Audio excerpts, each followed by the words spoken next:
అందరికీ నమస్కారం. నేను శిరీష. ప్రస్తుతం మనతో పాటు ఉన్నారు ప్రముఖ ఆధ్యాత్మికవేత్త, జ్యోతిష్య పండితులు, దేవి ఉపాసకులు బ్రహ్మశ్రీ సుభాష్ శర్మ గారు. గురుగారితో మాట్లాడదాం.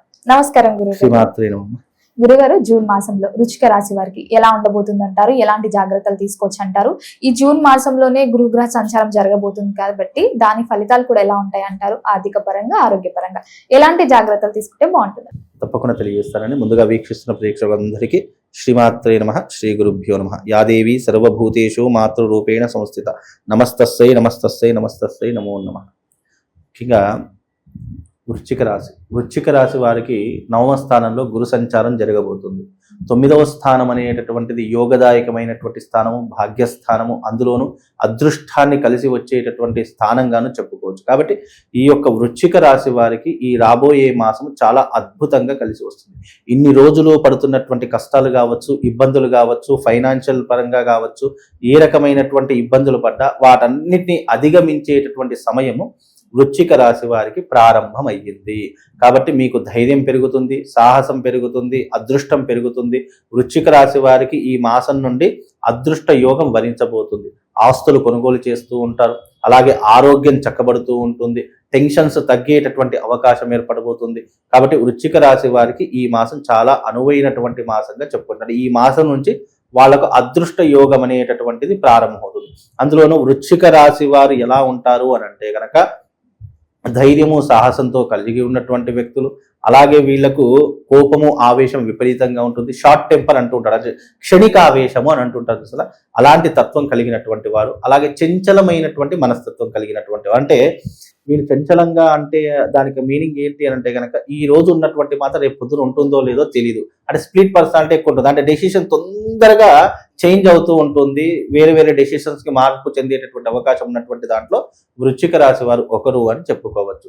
అందులోనూ వీళ్ళకు కోపం, ఆవేశం వస్తే తట్టుకోవడం చాలా కష్టం. అంటే ఎదుటి వారు ఎంత వారైనా సరే చడామడా తిట్టేయడం కానీ, లేదు అని అంటే కనుక కోపానికి వెళ్ళి వాళ్ళని ఏదైనా దూషించడం కానీ, లేదా దెబ్బలాట పెట్టుకోవడం కానీ, ఇలా ఏదో ఒకటి సమస్య జరుగుతూనే ఉంటుంది. అందుకే వృశ్చిక రాశి వారు ఎంత శాంతంగా ఉంటే తన జీవిత కాలాన్ని అంత ముందుకు తీసుకుని వెళ్ళేటటువంటి అవకాశాలు వృశ్చిక రాశి వారికి చాలా ఎక్కువగా ఉంటూ ఉంటాయి.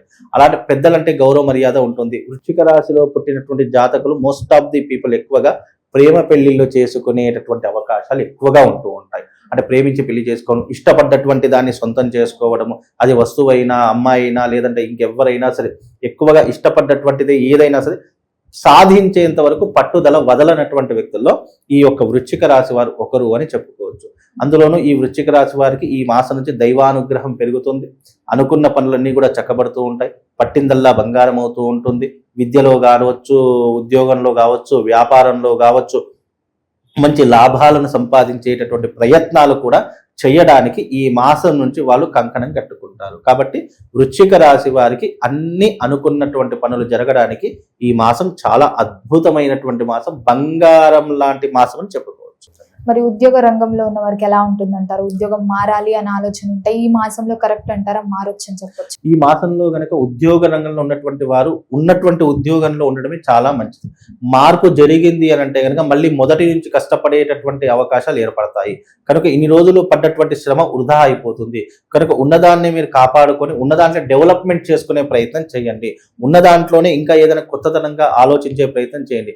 ఇప్పుడు నేను ఒక కంపెనీలో ఒక 10 సంవత్సరాల నుంచి పనిచేస్తున్నాను. నాకు వేరే కంపెనీలో మంచి ఆఫర్ వచ్చింది అనుకొని నువ్వు ఎప్పుడైతే ఆశపడి వెళ్ళిపోతావో ఇక్కడ పడ్డ శ్రమ అంతా వృధా అయిపోయి అక్కడ మళ్ళీ జీరో నుంచి ప్రారంభం చేయడం నీకు స్టార్ట్ అవుతుంది. కనుక అలాంటి ప్రయత్నాలు చేసుకోకుండా ఉంటే బాగుంటుంది.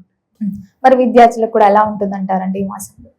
విద్యార్థులకు కూడా చాలా అద్భుతంగా ఉంటుంది. ఎందుకు అని అంటే కనుక వీళ్ళకు విద్య మీద ఆసక్తి పెరుగుతుంది, పట్టుదల పెరుగుతుంది. మంచి విద్య నేర్చుకోవాలి, మంచి స్థాయికి చేరుకోవాలి, కష్టపడాలి అనేటటువంటి ఆలోచన పెరుగుతుంది. ఎందుకంటే ఈ మాసంలో గురువు చేంజ్ అవుతున్నాడు కాబట్టి వీళ్ళకు ఆ ఆజ్ఞాచక్రంలో ఉన్నటువంటి విధానం యాక్టివేట్ అయ్యేటటువంటి మాసంగా కూడా చెప్పుకోవచ్చు. వీళ్ళకు ఇచ్ఛాశక్తి, జ్ఞానశక్తి, క్రియాశక్తి ఈ 3 శక్తులు అందించేటటువంటి అవకాశం ఈ జూన్ మాసంలో వృశ్చిక రాశి వారికి ప్రారంభం అవుతుంది. మీరు ధైర్యంతో ఏ పనికైనా వెళ్ళండి, ధైర్యంతో, సాహసంతో ఏ పనైనా చేయండి. తప్పకుండా దాన్ని సాధించేటటువంటి క్యాపబిలిటీ మీరు అందుకోగలుగుతారు. అలాగే నేచర్ కూడా మీకు సపోర్ట్ చేస్తుంది. ఎందుకంటే ప్రకృతి మనకి ఏదైనా సపోర్ట్ చేస్తుంది అని ఒకసారి ప్రారంభమైందంటే ఏదైనా సాధించేటటువంటి అవకాశం మనకి ఏర్పడుతుంది. ఎందుకంటే బికాజ్ ప్రకృతి అంటే భగవంతుడు ఏ రూపకంగా వస్తాడు అని అంటే గనక ప్రకృతి రూపకంగానే మనకు సహాయపడతాడు. ప్రకృతి రూపకంగానే మనకి అన్ని సహాయ సహకారాలు అందిస్తారు. కాబట్టి నేచర్ గనక మనిషికి సపోర్ట్ చేయడం ప్రారంభం అయ్యింది అంటే మనిషి సాధించలేదంటూ ఏదీ లేదు. అలాంటి అవకాశము వృశ్చిక రాశి వారికి ఏర్పడింది కనుక వృశ్చిక రాశి వారికి చాలా అద్భుతమైనటువంటి యోగం అని చెప్పుకోవచ్చు. కుటుంబ వాతావరణం కూడా ఎలా ఉంటుందంటారు? కుటుంబం పట్ల ఎలాంటి జాగ్రత్తలు తీసుకుంటే బాగుంటుందంటారు? ప్రస్తుత కాలంలో కుటుంబం పట్ల శ్రద్ధ పెరుగుతూ ఉంటుంది. అంటే ఇన్ని రోజులు కుటుంబాన్ని పక్కన పెట్టినటువంటి వారు ఎవరైతే ఉన్నారో వాళ్ళందరికీ కూడా ఇప్పుడు కుటుంబం మీద శ్రద్ధ ఏర్పడుతూ ఉంటుంది. బికాజ్ ఏంటంటే ఇన్ని రోజులు వాళ్ళు ఫైనాన్షియల్ క్రైసిస్తో బాధపడేటటువంటి పరిస్థితులు ఎక్కువగా ఏర్పడుతూ ఉంటాయి. ఎందుకంటే గతంలో వాళ్ళకి అష్టమ స్థానంలో గురు సంచారం, ఇప్పుడు నవమ స్థానంలో గురు సంచారం జరుగుతుంది కాబట్టి నవమ స్థానం భాగ్యస్థానంలో ఏర్పడుతుంది. అదృష్ట యోగాలు వీళ్ళకు వరించడంతో కుటుంబంతో ఇప్పుడు చాలా సంతోషంగా ఉంటారు. హ్యాపీగా ఉండడానికి ప్రయత్నమైనా చేస్తూ ఉంటారు. ఎందుకంటే గతంలో వీళ్ళు కుటుంబంతో చాలా సతమతం అయిపోతూ ఉంటారు. లేదు అని అంటే గనక కొంచెం గ్యాప్ కూడా ఏర్పడేటటువంటి పరిస్థితులు ఏర్పడే ఉండొచ్చు. అలాంటి వారికి ఇది ఒక అదృష్ట యోగంగా చెప్పుకోవచ్చు. మళ్ళీ వాళ్ళిద్దరూ ఒకటయ్యేటటువంటి అవకాశం, మళ్ళీ ప్రేమ అనురాగాలు చిగురించేటటువంటి అవకాశము తప్పకుండా ఈ మాసంలో ఏర్పడుతుంది. కాబట్టి కుటుంబం పట్ల ఈ యొక్క రాశి వారికి శ్రద్ధ, ఏకాగ్రత పెరిగేటటువంటి సూచనలు అయితే తప్పకుండా కనిపిస్తాయి. మరి గురుగారు, ఈ మాసంలో ఎవరైనా పెట్టుబడులు పెట్టాలన్నా, కొత్తగా వ్యాపారం స్టార్ట్ చేద్దాం అనుకునేవారు చేయొచ్చు అంటారా ఈ మాసంలో? తప్పకుండా చేయొచ్చు. ఈ మాసంలో వీళ్ళకు భాగ్యంలో గురువు అడుగు పెడుతున్నాడు కాబట్టి అదృష్ట యోగము, అలాగే వీళ్ళకు రాబోయేటటువంటి యోగాలు కూడా అదే రకంగా వస్తాయి. అంటే వీళ్ళ దగ్గరికి అదృష్టం నడుచుకుంటూ వస్తుంది.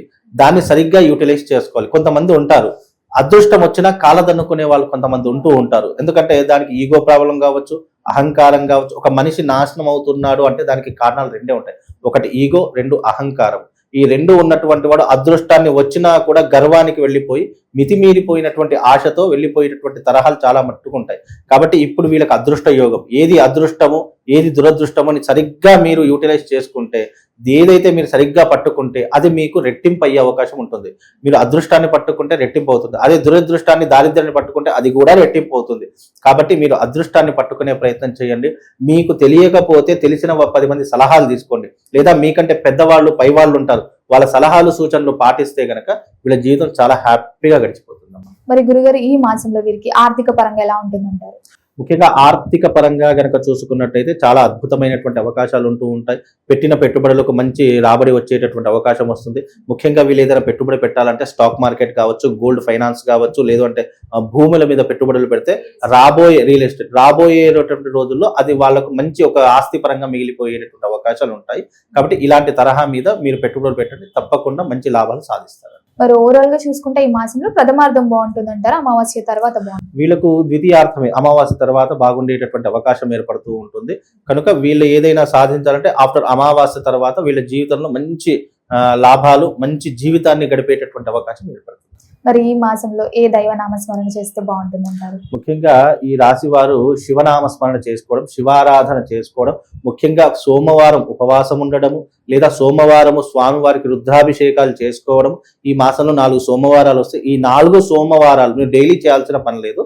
డైలీ మనసులో నామస్మరణ చేసుకున్న, సోమవారం శివాలయాలకు వెళ్ళి అక్కడ రుద్రాభిషేకం చేసుకున్న వీళ్ళ జీవితంలో ఉన్నటువంటి ఒడిదొడుకులు తగ్గిపోయేటటువంటి అవకాశం ఉంటుంది. దీని ద్వారా శత్రుత్వం తగ్గిపోతుంది, నెగిటివ్ ఎనర్జీ తగ్గిపోతుంది. నువ్వు చేయవలసినటువంటి పనిలో నీకు శివానుగ్రహం తప్పకుండా లభిస్తుంది. కాబట్టి శివారాధన చేసుకోండి, శివ నామస్మరణ చేసుకోండి. ముఖ్యంగా శివుడికి సంబంధించినటువంటి ఒక మంత్రం చెప్తాను, ఆ మంత్రాన్ని చదువుకునేటటువంటి ప్రయత్నం చేయండి. ఓం మృత్యుంజయాయ రుద్రాయ నీలకంఠాయ శంభవే అమృతేశాయ శర్వాయ మహాదేవాయతే నమః అనేటటువంటి మంత్రాన్ని ప్రతిరోజు పఠించేటటువంటి ప్రయత్నం చేయండి.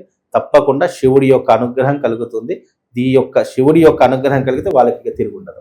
గురుగారు, మొత్తం జూన్ మాసంలో వృశ్చిక రాశి వారికి ఎలా ఉంది, ఎలాంటి జాగ్రత్తలు తీసుకోవాలో తెలియజేసినందుకు ధన్యవాదాలు.